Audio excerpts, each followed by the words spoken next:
উচ্ছেদৰ নটিচ দিছে আমি দেখিবলৈ পাইছোঁ যে সেই মানুহখিনিৰ মাজত বহুকেইজন মানুহৰ পট্টা মাটি আছে কিছুমানৰ মাটিত দাগ কটা আছে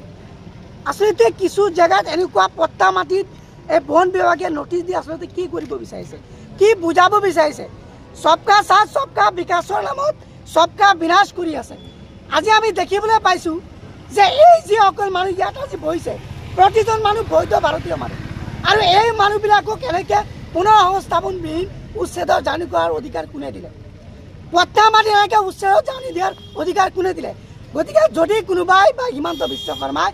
অসমখনক বা গোৱালপাৰা জিলাখনক নিজৰ পৈতৃক সম্পত্তি বুলি ভাবিছে আমি তেখেতক স্পষ্টভাৱে সকীয়াই দিছোঁ যে যিসকল পট্টা মাটি ভূমিত বসবাস কৰি আছে তেওঁলোককতো নটিচ দিব নোৱাৰে আৰু যিসকল